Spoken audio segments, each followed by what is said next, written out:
तो हम बात कर रहे थे कुंभ लगन वाले जातकों के लिए केतु की प्लेसमेंट के बारे में। कुंभ लगन के चार्ट में जब भी तीसरे भाव में अगर केतु स्थित होंगे, तो तीसरे भाव में स्थित केतु का परिणाम आपके लिए वास्तव में कैसा रहेगा? तीसरे भाव में ये मेष राशि में स्थित होंगे मंगल के घर में। नॉर्मली हम यही मानते हैं कि अगर मंगल के घर में केतु स्थित होते हैं, तो केतु बहुत अच्छा परिणाम दे सकते हैं। लेकिन थर्ड हाउस में केतु उतने अच्छे साबित नहीं होंगे, क्योंकि जिस हाउस में भी केतु की प्लेसमेंट होती है, उस हाउस की एनर्जी को वो कम करने का काम करते हैं या एब्जॉर्ब करने का काम करते हैं। यहाँ भी आपके साथ ऐसा ही होगा। केतु अगर यहाँ बैठे हैं तो फायरी प्लैनेट के साथ अगर बैठे हुए होंगे तो प्रभाव अलग होगा। अगर किसी शुभ ग्रह के साथ बैठे हुए होंगे तब प्रभाव अलग होगा। इसके साथ साथ कोई भी प्लैनेट जब केतु के साथ रेट्रोग्रेड कंडीशन में हो तो आपको प्रभाव अलग तरीके से देखना होगा। और अगर सामान्य स्थिति में कोई भी प्लैनेट यहाँ केतु के साथ स्थित हो, तो आपको डिफरेंट तरीके से विचार करना होगा। केतु यहाँ बैठे हैं तो अब आपको लगभग प्रत्येक कार्य के लिए ज्यादा एफर्ट करने होंगे, क्योंकि केतु आपको आपकी क्वालिटीज, आपकी हॉबीज को समझने में उतना साथ नहीं देंगे। यहाँ केतु कहीं ना कहीं आपको आपकी खुद की जो क्वालिटीज हैं उनसे डिटेच करने का काम करेंगे। अगर आप थर्ड हाउस से रिलेटेड किसी भी प्रकार का काम कर रहे हैं, जैसे कम्युनिकेशन जैसा कोई काम कर रहे हैं, जीवन में कोई बहुत बड़ा रिस्क लेने के लिए देख रहे हैं, या अन्य कोई भी ऐसा काम कर रहे हैं जो थर्ड हाउस से रिलेट करता हो, ऐसी कंडीशन में अब आपको उस काम के लिए ज्यादा सोचना पड़ेगा, ज्यादा अच्छे से विचार करना पड़ेगा और ज्यादा सही डिसीजन लेने के लिए प्रेरित होना पड़ेगा। हो सकता है कि आप अपने काम पर बहुत अच्छे से फोकस ना कर पाए, आपकी जो अपेक्षाएं अपने काम से बहुत ज्यादा बढ़ी हुई रहें। यहाँ केतु होने से आपको ज्यादा से ज्यादा प्रैक्टिकल भी होना पड़ेगा प्रत्येक काम में। तो अब ये आपके एफर्ट का हाउस है। आपके ये सारे के सारे जो एफर्ट रहेंगे वो खुद के रहेंगे। इसलिए कोई भी पर्टिकुलर काम जब भी आप करेंगे, तो वहां अब आपको एफर्ट्स ज्यादा ही करने होंगे नॉर्मल एफर्ट की तुलना में। इसलिए लगभग प्रत्येक काम में अब आपकी जो कहीं ना कहीं जो हालत है, कहीं ना कहीं हेल्थ के हिसाब से या मेंटली, वो बहुत ही ज्यादा खराब हो सकती है यहाँ पे केतु होने से। कहीं ना कहीं आप फिजिकली या मेंटली उतने ज्यादा किसी भी काम से सेटिस्फाई नहीं है या कंफर्टेबल स्थिति में नहीं है किसी भी काम को करने के लिए। इसके साथ-साथ यहाँ रिश्तों को लेकर अगर देखा जाए तो केतु की स्थिति उतनी अच्छी साबित नहीं होगी। भाई-बहनों, पड़ोसियों, रिश्तेदारों के साथ आपको काफ़ी ज़्यादा कन्फ्यूजन क्रिएट कर सकता है इस प्रकार का केतु। यहाँ केतु के स्थित होने से केतु के साथ बैठे हुए ग्रहों पर भी आपको विचार करना होगा। साथ में यहाँ मंगल की प्लेसमेंट को आपको ज़रूर देखना चाहिए, क्योंकि केतु मंगलवत ही चलते हैं। इसलिए अगर आपके चार्ट में मंगल अच्छी स्थिति में है कहीं न कहीं, तो आपको ज़रूर यहाँ साथ मिल सकता है मंगल का, या थोड़ा सपोर्ट मिल सकता है। लेकिन अगर मंगल आपके चार्ट में अच्छी स्थिति में नहीं है और थर्ड हाउस पर किसी बहुत ज़्यादा फायरी प्लैनेट का भी अगर प्रभाव नहीं हो, तो आपके लिए और भी ज़्यादा प्रॉब्लम्स रहेंगी।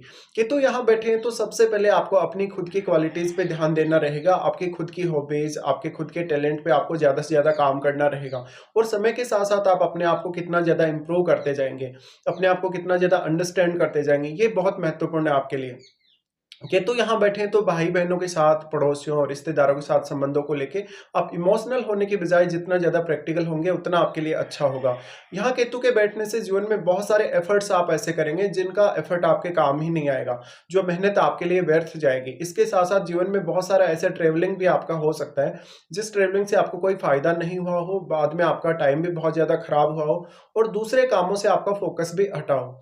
यहाँ क्योंकि अब फायरी साइन में केतु बैठे हैं, फायरी साइन का जो भी केतु होगा, अगर कहीं न कहीं आपको डिससैटिस्फैक्शन उत्पन्न होता है, तो आपको काफ़ी ज़्यादा फ्रस्ट्रेशन देने का काम ऐसा केतु करेगा। इस कंडीशन में लगभग प्रत्येक रिश्ते के साथ आपको बहुत ही ज़्यादा प्रैक्टिकली बिहेव रखना होगा। इस प्रकार का केतु आपकी जो इमेजिनेशन है, कहीं न कहीं आपकी जो क्रिएटिविटी है, उस पर भी बहुत गहरा प्रभाव डालेगा। इसलिए अपने आप को बहुत ज़्यादा क्रिएटिव बनाने के लिए आपको मेहनत करनी होगी। इसके साथ ही अब आपको विचार करना होगा केतु के साथ बैठे हुए ग्रहों पर। नॉर्मली हम ये मानते हैं कि केतु और बृहस्पति के जो कहीं न कहीं कारकत्व हैं, वो थोड़े मिलते-जुलते से हैं। अगर यहाँ बृहस्पति बैठे हों, तो आपको ज़रूर यहाँ मदद मिल सकती है केतु के साथ बृहस्पति के होते हुए। लेकिन यहाँ बृहस्पति रेट्रोग्रेड कंडीशन में नहीं होने चाहिए। नॉर्मली हम यही मानते हैं कि केतु या राहु के साथ कोई भी ग्रह अगर रेट्रोग्रेड कंडीशन में होगा, तो ये ग्रह उन पर अपना सर्वाधिक रूप से प्रभाव डाल पाएंगे। लेकिन मान लीजिए अगर कोई भी ग्रह इनके साथ सामान्य स्थिति में स्थित हो, उस केस में क्योंकि वो ग्रह इनके अपोजिट साइड में मूव करेगा, जैसे मान लीजिए आपके थर्ड हाउस में यहाँ कोई रेट्रोग्रेड प्लेनेट अगर बैठा है केतु के साथ, तो उस प्लेनेट का प्रभाव आपके सेकंड हाउस की तरफ है। और रेट्रोग्रेड होने की स्थिति में वो प्लेनेट आपके सेकंड हाउस की तरफ ही मूव कर रहा है। लेकिन यहाँ पर क्योंकि केतु भी आपके सेकंड हाउस की तरफ ही मूव कर रहे हैं, इसलिए राहु या फिर आप बोल सकते हैं यहाँ केतु की जब हम बात कर रहे हैं, तो केतु का और उस ग्रह का जो डिफरेंस है वो कितना है। साथ ही ऐसे ही आपको राहु के लिए भी देखना होगा। अगर कोई भी प्लेनेट राहु के साथ अगर रेट्रोग्रेड कंडीशन में है, तो राहु का प्रभाव उस प्लेनेट पे बहुत ज्यादा पड़ेगा। तो जहां तक अभी हम बात क्योंकि केतु की ही कर रहे हैं, इसलिए केतु के साथ जो भी ग्रह यहाँ रेट्रोग्रेड कंडीशन में होगा, कहीं ना कहीं उस प्लेनेट के प्रभाव को आपको बहुत अच्छे से एनालाइज करना होगा। साथ में अगर वो एक शुभ ग्रह है तो उसकी शुभता में बहुत ज्यादा कमी आएगी। अगर वो एक फायरी प्लेनेट है तो उसका फायर पावर और भी ज्यादा बढ़ जाएगा। लेकिन कहीं ना कहीं उसकी फायर पावर में कमी इसलिए आएगी क्योंकि केतु उस ग्रह से संबंधित एनर्जी को एब्जॉर्ब कर रहे हैं। इसलिए यहाँ पर आपको यह ध्यान देना होगा, पर्टिकुलर उस ग्रह से रिलेटेड आपको कोई भी काम करने के लिए या कोई भी अपनी क्वालिटीज को यूज करने के लिए आपको थोड़ा एफर्ट ज्यादा करना होगा। साथ साथ में ऐसा हो सकता है कि आपका जो एफर्ट है वो सही डायरेक्शन में नहीं है, आपकी जो मेहनत है वो सही डायरेक्शन में नहीं है, तो फिर आप अपेक्षित परिणाम भी उतना जल्दी प्राप्त नहीं कर सकेंगे। यहाँ केतु के साथ अगर कोई भी शुभ ग्रह बैठता है तो उसकी शुभता में कमी रहेगी, जिसकी वजह से उस ग्रह से रिलेटेड परिणाम प्राप्त करने के लिए भी आपको काफी दिक्कतें रहेंगी, इवन काफी ज्यादा कंफ्यूजन भी क्रिएट होगा। इसके साथ साथ आप अपने प्रत्येक रिश्ते को लेकर देखें। रिश्तों में किसी भी प्रकार का अगर आपको कंफ्यूजन क्रिएट हो रहा है तो वहां पर आपको बहुत ज्यादा स्टेबिलिटी की आवश्यकता पड़ेगी रिश्तों में, और बहुत ही ज्यादा प्रैक्टिकल होने की भी आवश्यकता पड़ेगी। नॉर्मली हम देखते हैं कि इस प्रकार का जो केतु होता है वो आपकी अपेक्षाओं को काफी तेजी से बढ़ाने का काम करता है। जैसे ही कोई भी कार्य में आपको सक्सेस मिलने लगती है, कहीं ना कहीं जातक उस सक्सेस से थोड़ा डिटेच सा हो जाता है, वो अपनी क्वालिटीज का पूरा भरपूर उपयोग किसी भी काम में नहीं कर पाता। साथ में जातक को दूसरों से भी उतनी ज्यादा हेल्प की उम्मीद नहीं करनी चाहिए। ऐसे जातक पढ़ने लिखने में बहुत ज़्यादा रुचि लेने वाले हो सकते हैं, लेकिन उनकी क्वालिटीज़ उनके अच्छे से काम नहीं आ पाती, तो उनका जो टैलेंट है, नेचुरल जो उनका टैलेंट है, वो उनके काम आता ही नहीं है। इसलिए जातक पूर्ण रूप से कहीं न कहीं सफल नहीं हो पाती। तो यहाँ बहुत ज़्यादा डिससैटिस्फैक्शन भी इस प्रकार का केतु आपको देगा। अगर यहाँ मंगल की स्थिति है केतु के साथ, तो आपको ये देखना होगा कि मंगल क्या यहाँ रेट्रोग्रेड कंडीशन में, अगर मंगल यहाँ रेट्रोग्रेड कंडीशन में, तो आपके रिश्तों के लिए बिल्कुल भी अच्छी स्थिति नहीं कही जा सकती।